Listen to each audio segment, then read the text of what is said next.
did the research to get enrollment openings at charter schools in Minneapolis, private schools in Minneapolis, as well as starting to understand the open enrollment process to neighboring traditional district schools.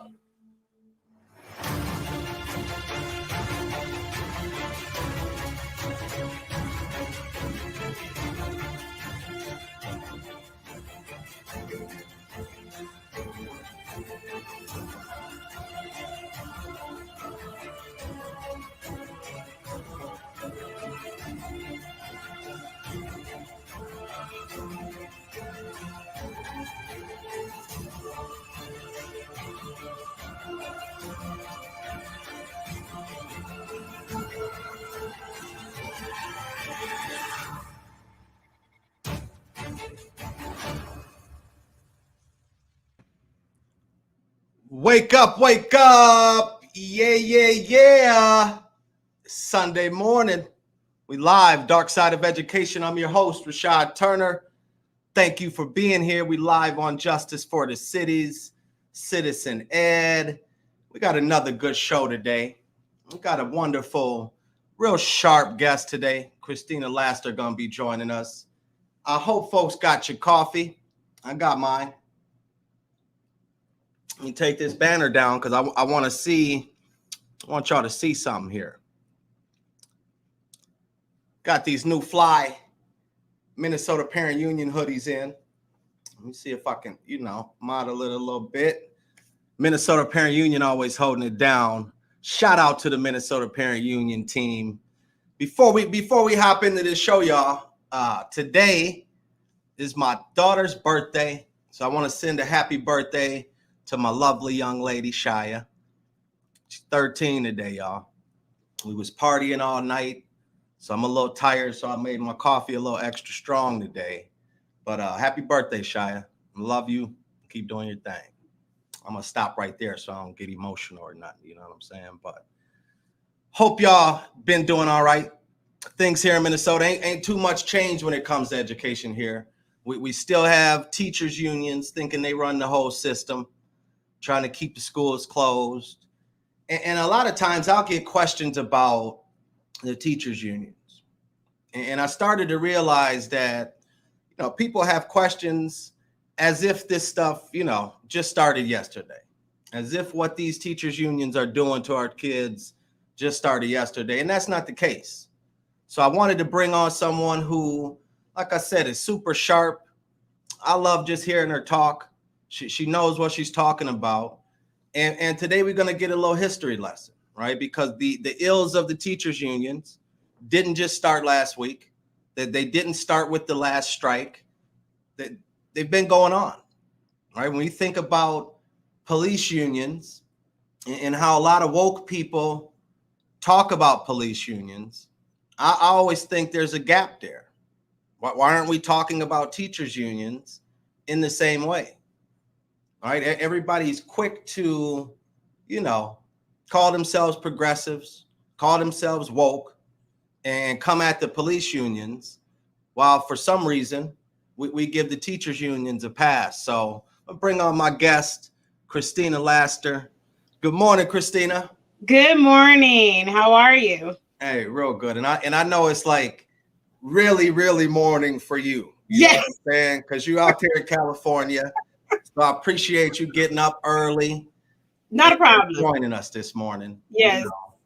We're no glad doubt to have you here. Well, I was gonna do this intro. I had wrote some stuff up, but you go ahead and introduce yourself to the Dark Side audience, will you? All right. So can you hear me? Yeah, perfect. Okay, cool. My name's Christina Laster. I'm out here in California, sunny California, where it rarely rains, but it decided to rain last week for some strange reason. It's snowing here, so I don't want to hear that. It was like maybe a good 2 hours. That's a lot for us, okay? And so other than that, I like to first and foremost say I'm a proud parent. Of 4 children, 2 which are adults, 2 which are still growing and developing. Shout out to your daughter. Happy birthday to her. Thank you. And know that's exciting. And I'm a grandparent of excited grandma of 3. Outside of that, I am a civil rights activist and humanitarian and the director of policy and legislation for the National Parents Union. Thanks for having me. That's what's up. That's what's up. See, I know you wear a lot of hats, right? Yes. Let's start with that parent hat, right? As you think about, how you've navigated as a parent, and you sort of think about what parents are dealing with now, what we're dealing with now in, this distance learning that hasn't been working out for most children who look like us. Right. What's just sort of, how do you navigate as a parent? And I know you have a lot of knowledge and expertise, right? Right. So I know it's a little bit different, but can you just talk about that? So before we even entered into the pandemic, I had decided that what was best for my children was to homeschool them. And, really what was the determining factor of me making that decision was the excessive harsh punishment practices that were handed to my son from kindergarten to 3rd grade. And at the point where he had some emotional vanquishment and suicidal ideations, was pulling out his hair, I knew it was a life or death situation for him, that I could not continue to work and collaborate even with them when they were killing him at the same time, right? And he had done nothing besides being a big, young, Black little boy. And so I had to make a decision for his livelihood, for his sanctity, for just everything, to go ahead and educate him myself. And there was also a similar situation that was a life or death type of situation with my daughter, where they felt to keep her safe on campus. She's allergic to citrus. She carries an EpiPen, and they were supposed to make the environment citrus free, kind of like you would do with the peanut allergy or whatever. Yep. So, they didn't do that. And she ended up having a respiratory infection that had her out of school for 2 months because her allergies got triggered her asthma. And it was just like nobody wanted to be accountable for doing what was right. And so after so many battles, and really even having lawyers, right? And seeing that their behavior just was not going to change, I decided to change my behavior. And so I have had my children at home for quite some time. This pandemic year of learning is not our typical homeschool life, but we've been able to manage and transition better than, people that have suddenly had to do it. Mm-hmm. Yeah. And thank you for sharing that. You know what I mean? I appreciate you sharing that, because I think that, oftentimes what we've been hearing throughout this distance learning experience, and even going back before that, as it's hard to navigate these systems, right? Yeah. And you have those battles. And unfortunately, sometimes parents just, sort of throw their hands up and, not give up, but get super frustrated with that. And you said, hey, I'm gonna go ahead and deal with this in this homeschool way, right? And that is, parent power, right? Now we know that parent power is one thing, and we all have that. We have to recognize that power. But on the flip side of this thing, we have these teachers unions, and that's why I wanted you to come on today, because I'm always on here trying to lay it thick like peanut butter as to why and how these teachers unions are controlling our systems and keeping our kids at the bottom, right? So we have this force over here. Where do you want to start, right? Because I'm ready to just go ham, but I know it's only 8:10 out there. Where do you want to start with that? Will you? And so let's talk about why there's this parallel lane, right? You're saying they're over here, right? Why is that? We're talking about, first of all, human dignity and respect of our children, and of us as co-partners in their education. So why is it this lane and then that lane? Why are we not allies? Like, you would question that. And so you have to really look at the history of the labor movement to really come at this from the position of understanding what has taken place in this nation and why there's these separate fights and lanes, right? And you hear these political sound bites on kids first, but you're not in the kid lane. You're not in the kid friendly lane, right? They can't even be in that lane, right? I mean, No, you know. It's a diametric opposition to that kid friendly lane and a protection of a profession, and a workforce position, right? And so let's talk about prior to even the 30s, the 1930s, what did labor look like? Well, we know at the emancipation of Black slaves, African slavery was over, right? You have this governing of Black bodies that starts to take place. You see that in slave codes. You see that in everyday people that were deputized to govern Black bodies and to make sure that they upheld their industry and their positions in industry and against Black bodies entering. So you see that there began to be a control over entry into workforces, whether it was lower, class types of positions of work and all of that, right? And then you have the citizens militia, who we now call the police, right? Who were also there to enforce rules and decisions and laws against Black people that had been freed. And so in order for them to really capitalize and protect that power, laws begin to come out and they begin to form unions, right? So the original concept of even the labor movement was founded to govern Black bodies, keep certain people from entry, and then to protect and uphold a structure that was already built in hatred and oppression and exploitation. Right. So for folks that are watching and that will tune in and watch this, if you think about, I mean, this is what popped into my head as I was listening to understand there. We see a lack of teachers of color, right? We see a lack of Black, brown, and indigenous teachers in our classroom. And it sounds like, well, hold on. Maybe, if that's what they were doing back then, has that changed? I don't think no. And so when we look at the political capital and the political power and the financial progress and power that unions have, we look at it from what are they willing to, are you distributing your power and wealth in the right areas, right?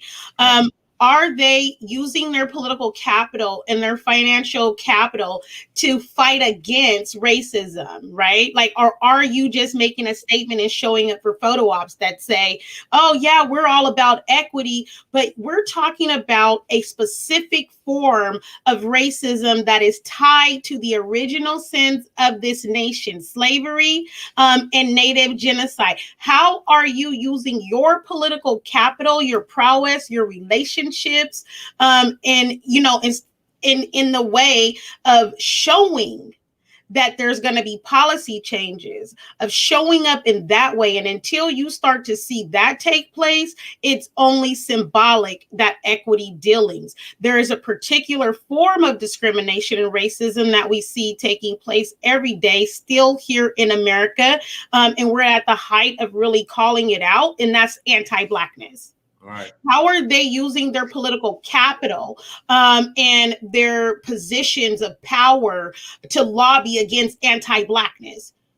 And why is your economic justice fight against our civil rights fight? Like, why are you in that lane? How are you fighting for economic justice for teachers against us fighting for civil rights and human rights and respect for our children and us? Come on, it's obvious. And they go and excuse me, they go and get the signs, right? You can come through my neighborhood and you will see Black Lives Matter signs, we love everyone signs, right? And in these same neighborhoods, you have schools where 4 out of 5 children can't read. Right. So it's like they'll show up to the rallies, they'll put their fists in the air, do all of that type of stuff. But what we're seeing in policy, what we're seeing in their efforts is complete opposite. Right. Is anti-blackness, I would say. Yes. You know, like, and you even see it in the hiring and firing practices, that governing and controlling of Black bodies and people of color from entry into the workplace, right? Yeah. And so you wonder, and you know, it's so obvious. If the majority of teachers are white, and then you want to say you don't have any qualified educators of color, which is a lie, right? Right. And create these narratives around qualifications, you're still, in a sense, governing the entry and exit into the profession, into the place. You're absolutely right. Right. I mean, I'll give folks an example of here in Minnesota. We have a tiered licensure system. Right. That was implemented, I'll say 2 years ago, might have been 3 years ago, but the teachers unions have been the biggest opponent in trying to tear this tiered licensure system down. And the tiered licensure system was put in place to fill those gaps that have been created by teachers union policies and get more Black, brown, and indigenous teachers in the classroom. And again, they are doing everything they can to try to tear that down, while at the same time, you know, spending that money on the yard signs to keep the wool over our eyes. So I have a question for you with regards to those signs that you see popping up. You guys are in the place that everyone in the world was watching to figure out what was going to come down as far as decisions around George Floyd. And I know there's been some other things that have taken place and haven't made international news, but need to be highlighted, right? Was the union using the teachers union, were they using their political and financial capital to tell the police union they were wrong? For a second, until people started asking questions about, well, damn, you guys are talking about the police union. What about your own union, right? And then that stuff sort of quieted down. And then it quieted down because there is, you know, just this overall understanding that, yes, there needs to be some introspective work done. Yes, there are some policies and there's policies, codes, laws, legislation all across this nation that still speak to racism in the form of anti-blackness. And I don't care how sweet they make it sound, and I don't care how nice they put, you know, it in words on paper, it is still preventing us from certain entry points, right? And at the same time, governing our movement and our bodies in such a way. Now, if the education of our children mattered, then put it into practice and stop fighting for your economic justice piece and fight for that learning justice piece. Right. Make sure that they can read and write. Put it into practice, right? Like, I need to see it beyond a conversation. And for every union fee paying member that may be even watching this, right? If you're in the union, it is a member-led organization, right? So how is it supposed to be? So you have the ability to say, enough. We need to make some policy decisions and put our capital in the direction of combating these types of things that stop children from learning, right? But you're allowing top-down decisions to be made on your behalf, and you don't even have the power that you pay in to have. Exactly. Because those top-down decisions are dictated to you instead of you dictating to the top what it is that needs to take place. So I don't want to hear any union fee paying member saying, but we love the children. And, you know, we care about their literacy rates, when you're not utilizing that love to speak to the top and say this ain't working out.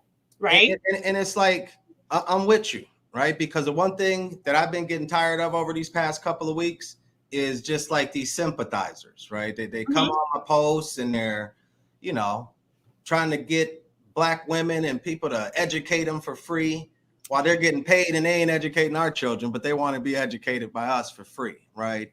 And I've reached this point, Christina, you know, I would say this, right?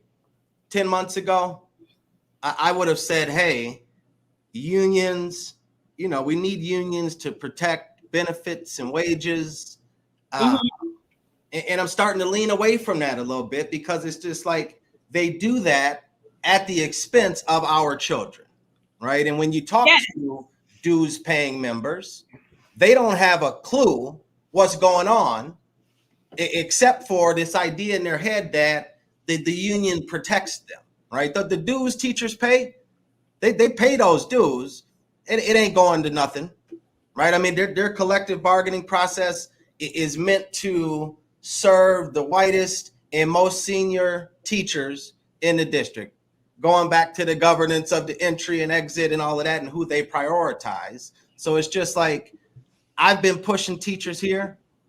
They have to step up, right? It can no longer be, oh, well, we love children, but we're letting our teachers unions do these things here. Right.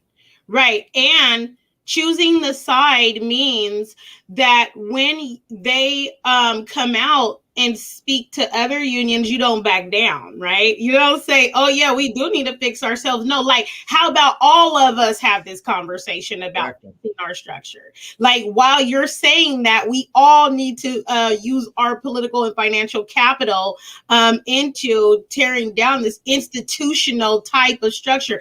But you will not do that if you economically benefit from the exploitation and oppression of people. That's the catch, right? Right. And it's tough. And I understand, like, I have a daughter to take care of, I have bills to pay. I understand that. But I always say this, right?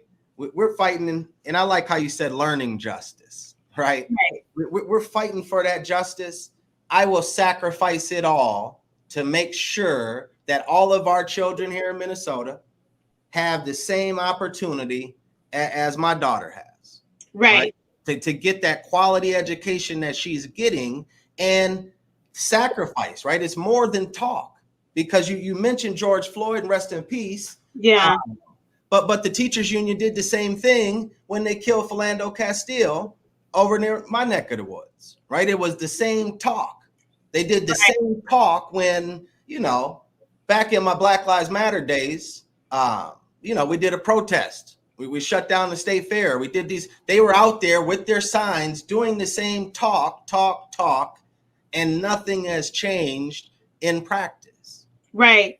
And so this really requires more than just talk. It requires, like I said, for them to put their power into practice through legislative pushes and changes for that, right? And so how are they doing that in such a way that they also do when they're ready to fight for that economic justice piece around benefit packages, around school reopening? Like, are you utilizing that same effort to make sure that children are learning? And I'm reminded of a quote from, you know, Einstein, and him being a genius. And I love Einstein. I believe it. I believe, because you're so sharp.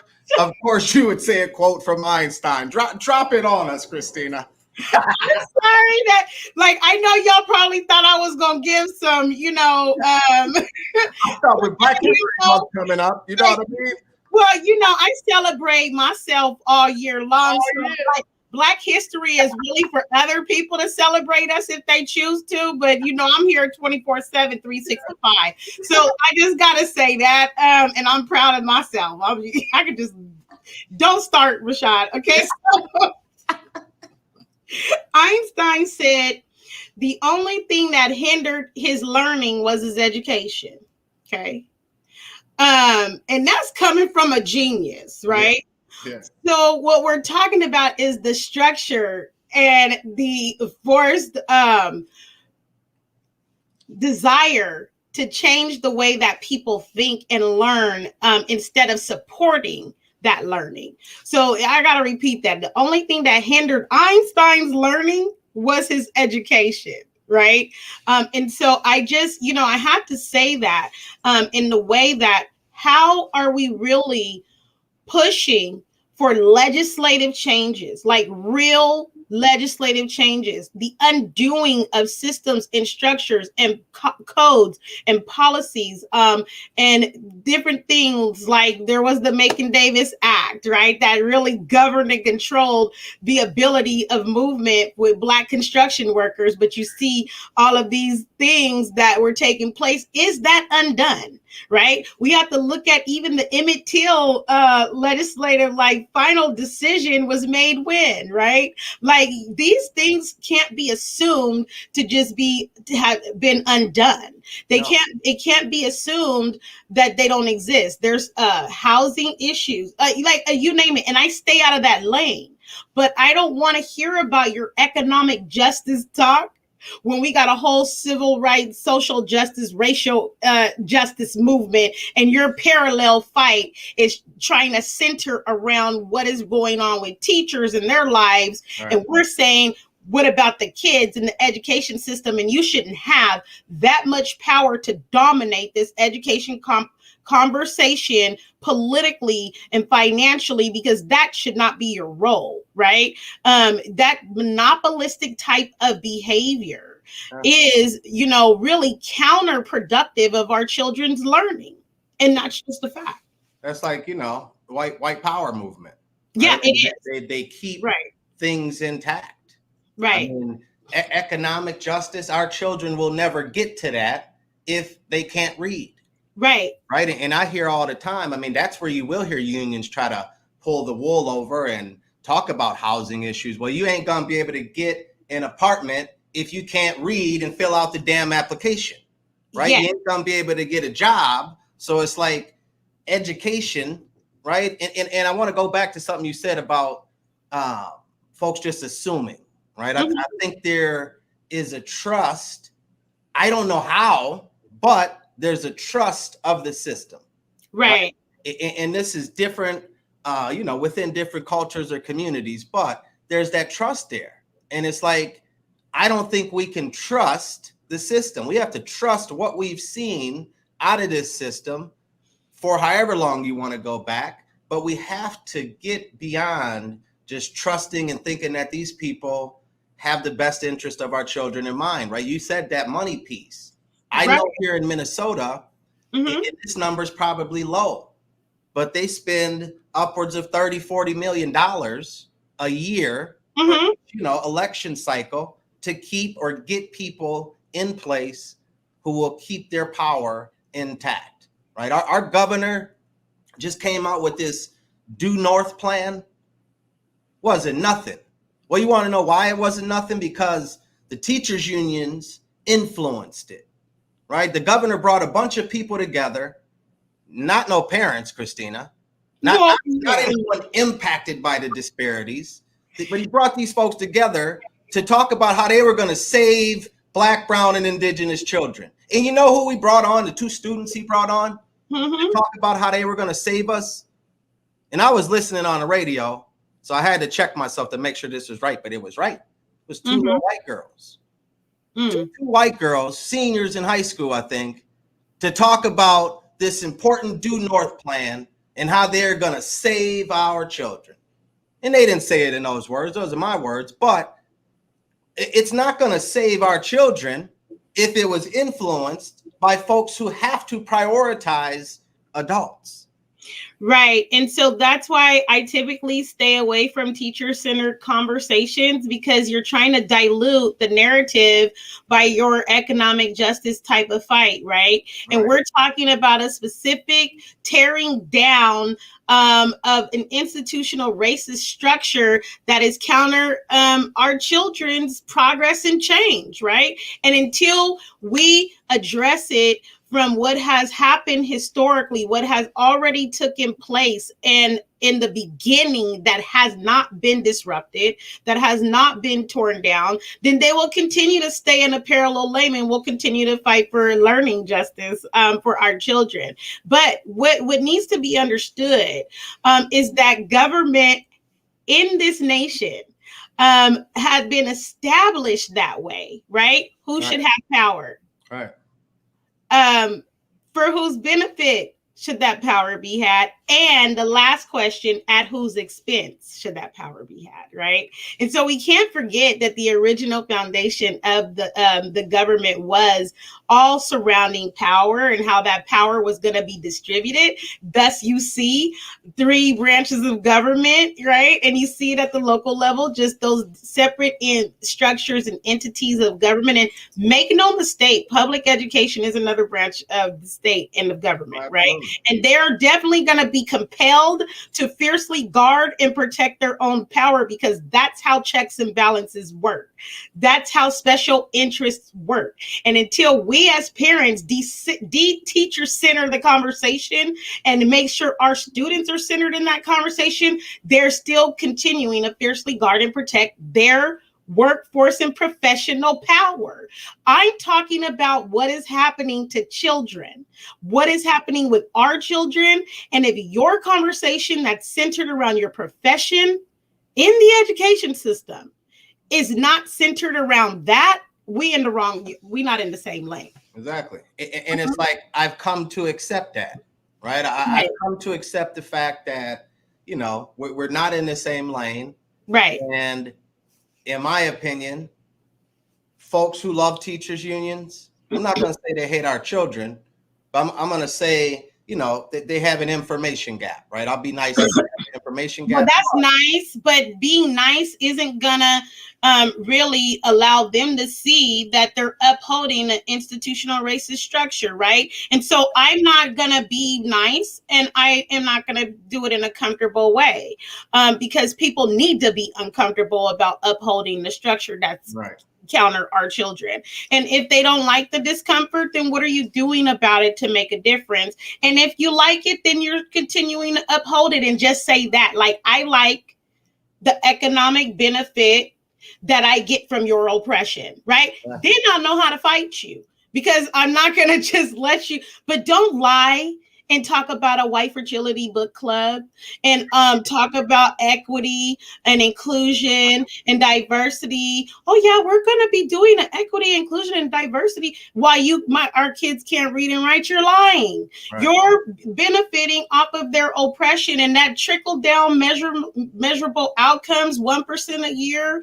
That ain't nothing. If you care about the racial justice fight, then you will make sure that they're educated, and that has to happen before that economic benefit fight. And I think that was my grandma saying, "Don't be nice," right? Okay, hi, grandma. and here's what I said, right? I was being nice just for the show, because some, you know. Okay. Yeah, I know. My elders are what? No, I'm just playing. What I said on Facebook was, union lovers are the ops, right? Because that's how I feel. That they are the opposition to our children being able to read. Right? Being able to get that quality education. It doesn't matter what it is. If it's the Page Amendment, if it's licensure, whatever, if it's going to help our children, teachers unions are in full opposition. That's where they are all the time. And it's like, we as parents, we as communities have to fight back. We have to push back on these folks, because here's the thing. They don't want to give up that power. They don't want to give up that power. But, you know, if folks think about elected officials, right, they're elected by the people. Right. So if we, the people, prioritize education, like, that's our number one issue, because, again, I don't think that anything else matters if we don't have an education. It's great to have, you know, low income housing, public, well, who's that for? But that's segregative, right? We're talking about being maneuvered into poverty, right? Maneuvered into segregative communities, right? And you know, it's that, again, cyclical, perpetual thing until there's some actual legislative changes. And so I want you to bring the document up that I wanted to share, so that people can really understand. Like, I want to know, out of all the top-down dictations, where are you guys at with this, right? In these policy changes, or are we just still at the point of introspection, right? And so you have this AFT document, right?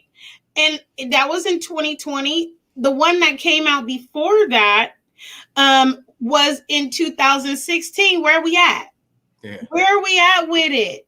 And how has it came down to the everyday learning that our children have to, experience, low measures of outcome and all of that? Or is this just another piece of what looks pretty like, I don't need nothing pretty sounding, highly aromatic words on paper that make it seem like you're fighting for equity and to combat racism when it's not actually taking place in practice. And so there's another one that I shared with you, and people want to see that and then say, how really are we using our political capital and power in ways that are actually making this happen?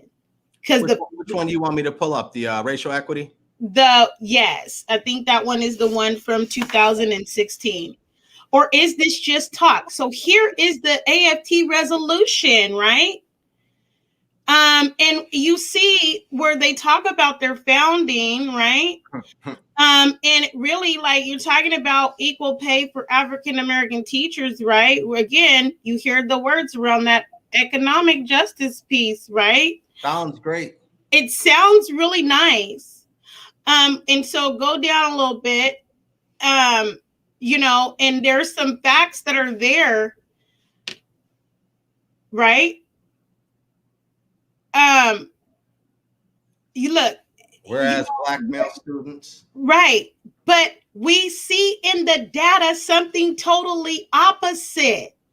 We see in the proof, which they're continuing to try to fight against, right? Instead of trying to fight against the data in the proof, do this. That's what you said you're going to do. Yeah.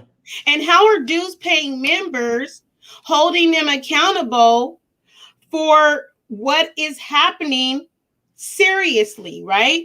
Somebody's saying the language was co-opted. Well, I don't know what that means, but I'm asking, where is the political power and financial capital being placed for this? Resolve. Where's the resolution, right? And I mean, and it's like, you look at some of these things in here, well, they must still be brainstorming or setting up meetings, talk about the process or something. Meeting to meet again. Right, because nothing has changed. It's only gotten worse. That's and right. It's like, when I look at that other one that said, they've aligned with the Black Lives Matter movement. Well, that's why I sort of unaligned with the Black Lives Matter movement. But my question is how many meetings are you going to have, right? And if you have a resolution in 2016 that you're supposed to be attacking and addressing all of this, why are you still making statements about it in 2020 about what you are planning to do? Yeah. Where is the action, right? Action. And how have they keep falling for it though? That's right. Why they keep doing it. We can't. And so that's all I want to say about that, because I think as parents, we're going to have to make the decision of the types of places that we're willing to leave our children in and not. And I started this whole discussion around the situation that happened to my son and what I chose to do. Yeah. So there's an example, and I'm sure you have plenty of examples, and the nice folks watching the show have some examples because I see them in the comments, right? Yeah. But we have to resolve in our parent power that we're not going to continue to allow those who don't want to educate our children access to our children. Exactly. Because the bottom line is that until they're willing to really fix anything, they're proving year after year after year, they don't want to teach our children. So stop leaving our children in the hands of what is seemingly your enemy. Okay. Right. And that's just it. Now, can I do that while fighting for what's right for the children that are there? Yeah, I can do both. Yeah. I do it all the time. All in. Right. And so, we have to really change our behavior, knowing that they're not going to change their behavior.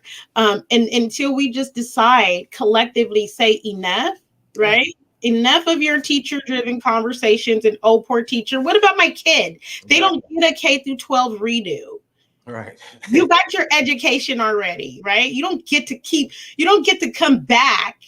And we're talking lifelong learners, outcomes, what pathways, how are they being maneuvered to stay in low socioeconomic communities and not have an exit and that entry, who's monopolizing the power on that. So, and it's like, a solution that you mentioned was homeschooling, right? Another solution I'll throw out there, and folks might have seen me write about this yesterday on social media, but we're going to move forward with launching and opening up a charter school because too many parents are sick and tired of what's popping at their district school, right? They're sick and tired of that. So it's like, hey, well, we can talk about it, which we do for, an hour on Sundays. And the rest of the time we walk in it, right? And yeah. Just like, that's what we're going to move forward with. So it's like one of the things I wanted to, and I want to dive into the teachers unions and police unions and just sort of get your thoughts on that. But one of the things I want to let the audience know is that from here on out on Dark Side of Education, this is going to all be about action. So if you're in Minnesota, we're going to be talking about bills that are up at the Capitol. We're going to be talking about how we all participate and be a part of the solutions. Right. If you're tuning in across the country, hey, we got game for you. It's happening in your town too. Oh, yeah. You know what I mean? So it's just like, I want folks to know you tuning in, you catching the replay.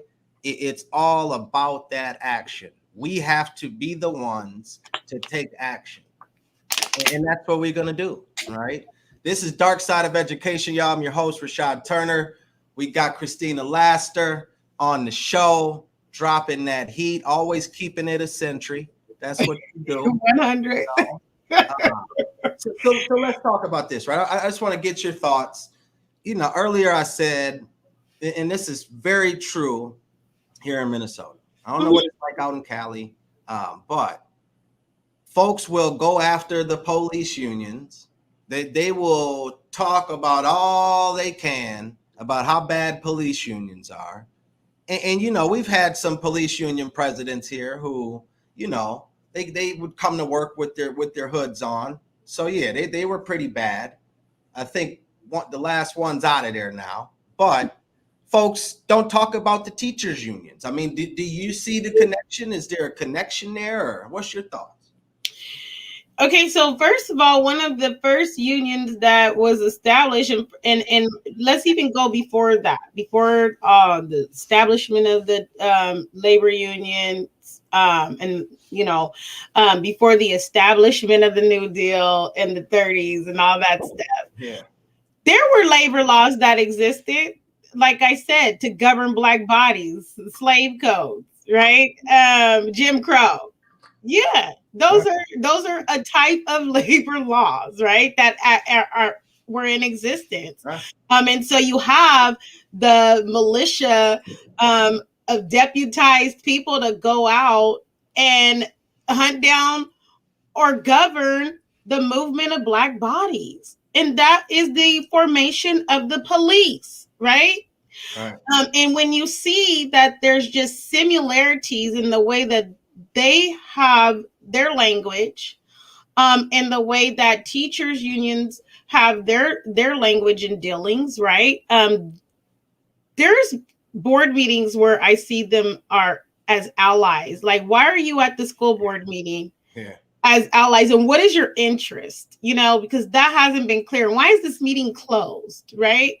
And how can we get public access into your dealings? Like, I want to see what is it that you're really involved in, right? And why is this school to prison pipeline so pervasive? It's all in the questions, right? And it's like we can sort of opine, if you will, that like, well, hey, we know why they're connected. I mean, if you can't read, there's a great chance you're going to be in jail or in a prison, and we know the profits that are there. One of the things I'm trying to dig into, and I'm hoping Dr. Steve Perry or Chris Stewart will help me find this information. But if teachers unions, and we know they do, this isn't an if, but teachers unions investing in private prisons, to me, would be like a direct connection of why they would want to keep our children illiterate, right? Well, If 70-80% of folks in prison or in jail can't read or don't have more than I think 8th grade education.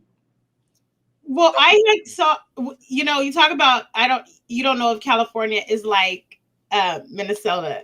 Well, California with its 55 blue electoral college votes, you know, one of the bluest states in the nation, liberally and progressively oppresses Black and brown folks. Okay, let's talk about that. You talk about that liberal progressive type of mentality, but you see a different action when it comes to our freedom, liberation, progress, and change. And so there are some things that need to be dealt with. I see the statement about Sacramento. Yes, you know, I do. Hey, you do a heck of a job looking at those comments. I'm sitting there, you keep, but there we go. I have my own show, so you know how that works. Yeah. So anyway, it's in our I saw in our state Department of Education this relationship and funding from the Department of Justice around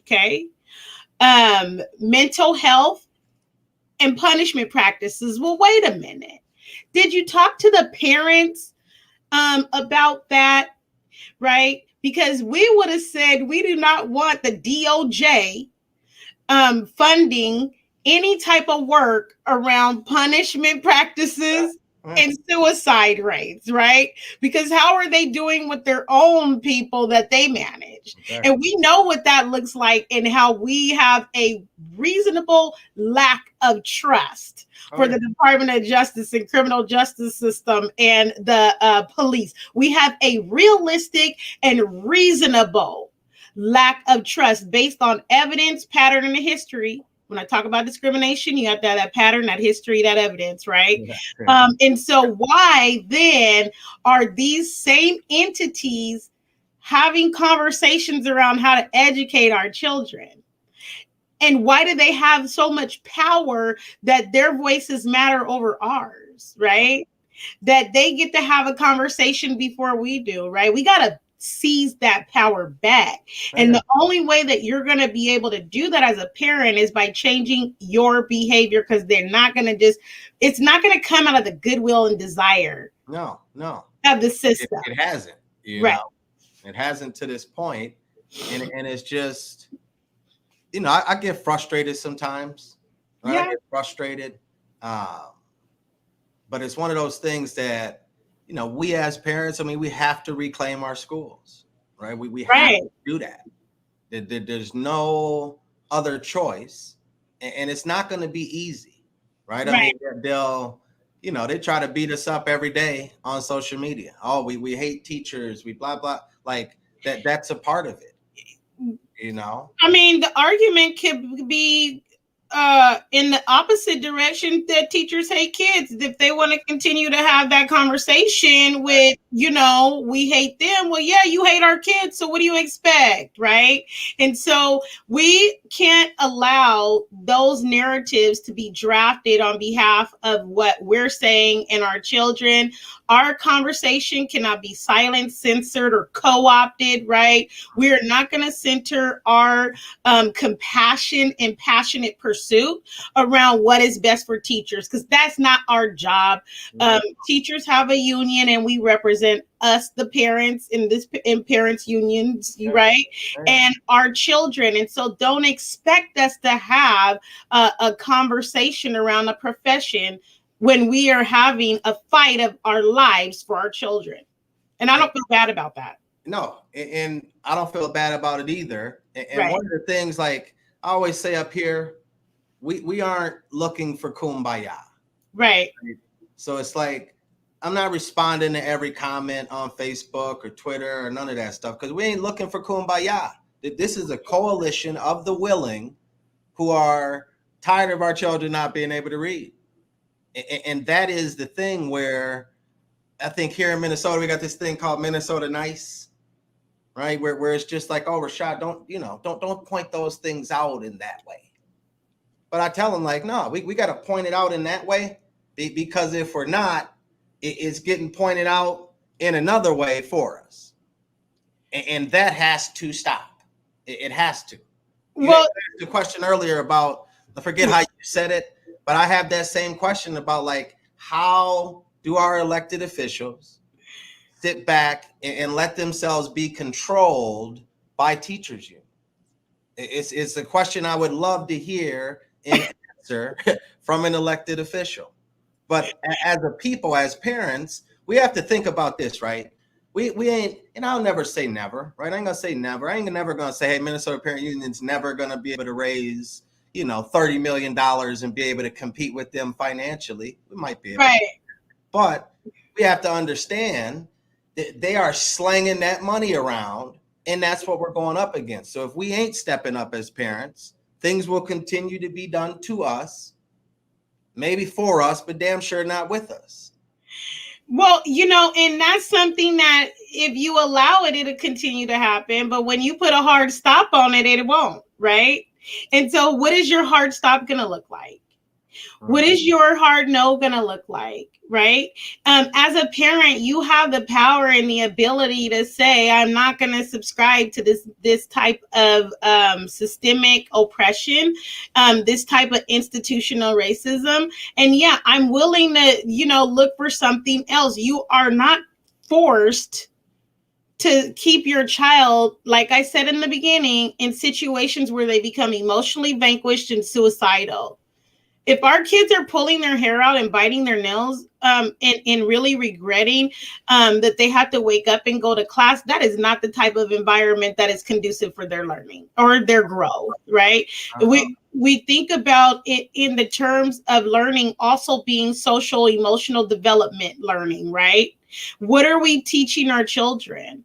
If we compel them to be in places where they're not appreciated, valued, and respected, what are we teaching them as far as the lifelong ability to defend themselves against oppression, to defend themselves against exploitative types of practices, to defend themselves in the face of adversity, right? What are we teaching them when they have to watch us fight for our rights against institution or teachers or administration and come out frustrated and then take them back the next day? I'm not doing that. Right? Like, I am not going to let my children see me fight so hard and then, really hypocritically take them back. Well, we lost that one, but I'm going to drop you off again. Does that make sense? No. Think about it. And this is an uncomfortable conversation that I am appealing to parents, right? Don't let this system of colonization make you lose your instinct and intuition as a parent. Don't let them colonize you out of your wisdom, your parental guidance, that you were in the hospital with that child, named that child, birthed that child, woke up in the middle of the night with that child, taught them to walk, talk, eat, and everything else. You are their original teachers, and don't let nobody colonize you to believe that you don't have the power and the ability to make effective decisions on behalf of your children. And after you get it and you fight for them, you go and fight for some more kids because I got to check on your neighbor. And here's the thing, right? You just took the words right out of my mouth. And I started to think back to when I, cut that cord when Shia was born. So I started getting dreamy right there. But I was going to point out the fact that you took care of your own children and made sure that you got them right, but you knew it wasn't enough to just stop right there, right? And I think that, I commend you for that. And I think it's important, right? Because I think a lot of times folks can get stuck on, well, that's not happening to my child, right? My child is doing fine or things are going good. And it's like, I understand that, but it's like we have to go beyond that, right? Because it's like you could be the smartest person on the block, but if you're on a block with a bunch of people around you that can't read, I don't see that as the ideal situation, right? So it is about it's not above and beyond. It's looking at it from a system, an ecosystem, and what do we want in our environment, and how do we want to see our community thrive, right? What is that best collective action, right? And is it really beneficial to me if my neighbor's children can't read and write, and I know that illiteracy is tied to prison rates, right? Is it really beneficial to my community if my neighbor across the street is graduating at a fourth grade reading level from high school, and then has to look for a job and really can't find one, and it leads to some other social woes that may take place that impact and affect the community, right?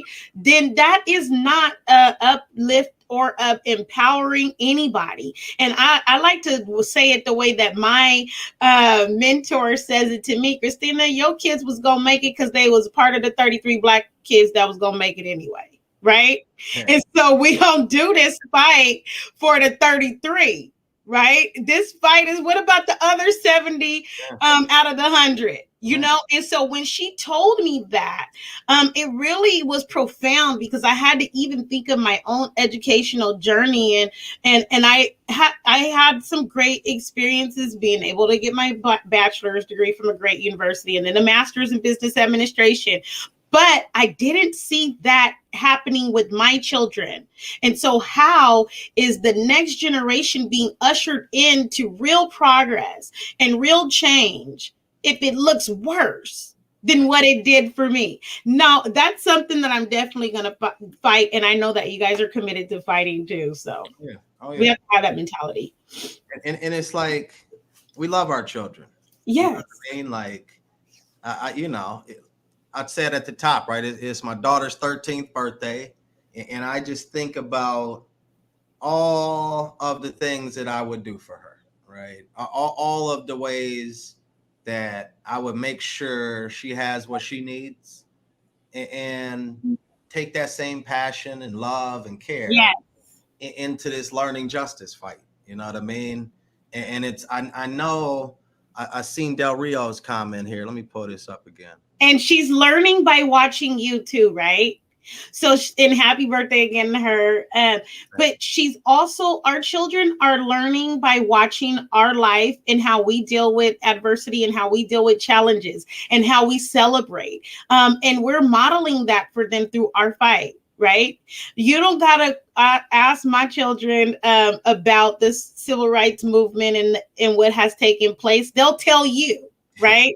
And it's just because they're in an environment that is conducive to their learning, to their modality and styles of learning, to the love of learning. They don't have a hatred of learning.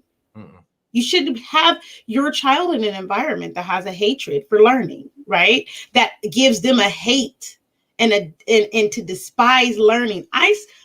We're still learning as adults. We're still processing as we go through life. We should be. Well, some folks ain't. And, I think that they spent so much time dumbing down other things, like I told you before, that they actually lost their own intellect. Yeah. And so I would admonish those people that have spent so much time dumbing and watering things down to pick up a book and get back into the mode of lifelong learning instead of pushing for things to dummy. See, you don't want to fake that till you make it. No. You want to make sure that you're thriving.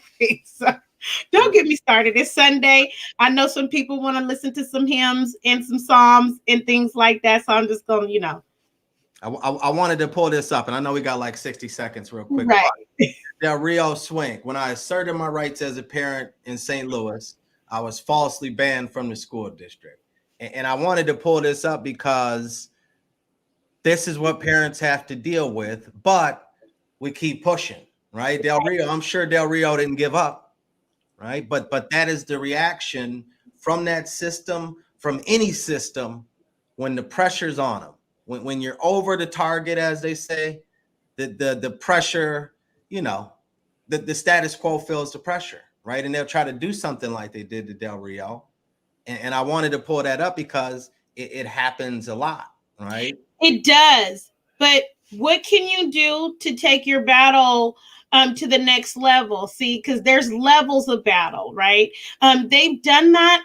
to me, paid me as the troublemaker, told parents, I'm not going to meet with you if Christina's Laster is there, right? Yeah. And so then that became a legislative battle, because now I'm going to take this into the court realm, because now you're operating illegally. So knowing your rights is really what's going to be best, because when you start getting the violation of those rights, and of, just what should be happening, then you can advocate better and understand what your escalation process. And you know what?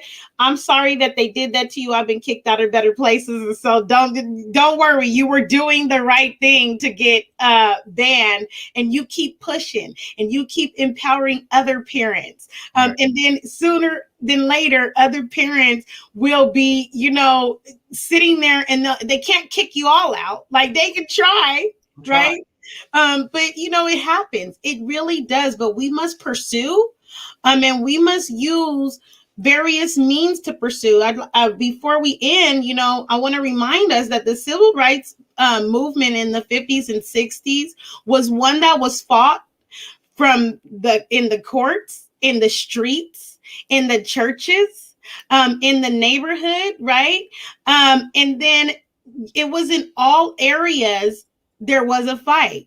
So then we had to look at that as a pursuit that has to take place in all areas and arenas, and it's by any means necessary. And so I want to leave y'all with that happy thought.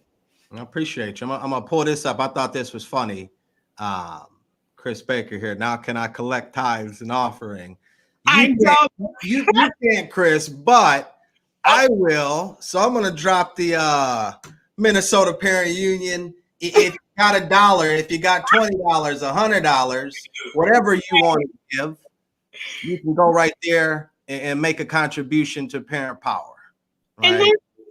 And there's parents that, they might not have the time to contribute, and so contribute where you can. Yeah, I get you. Exactly. We always say, if we truly have each other's backs, we're going to figure it out, right? Exactly. So contribution is financial, whether it's your time, it's all about Parent Power, and that's what we do, right? I'm also drop this text MMPU to 33339 to join as a member, right? Christina Laster, thank you very much for coming on here. Anytime, my brother. Anytime. Educating us. We're going to talk soon. We got work to do. Hey, thanks again, all right? You're welcome. You all have a wonderful day. I appreciate you. All right, you too. Side of education. I'm your host, Rashad Turner. That was Christina Laster from the National Parents Union, civil rights activist and humanitarian. I hope y'all had a good time tuning in. I hope you learned something. Text, join the movement, make a contribution, whatever that contribution looks like. We appreciate it. It's all about Parent Power. We'll see y'all next Sunday. The same lovely space. Y'all see this vault door? You always asking me about that vault door. It's pretty cool, right? Yeah, I like it too. All right. Thank y'all for joining. We'll see y'all next week. God's peace and blessings. And happy birthday, Shy. I love you.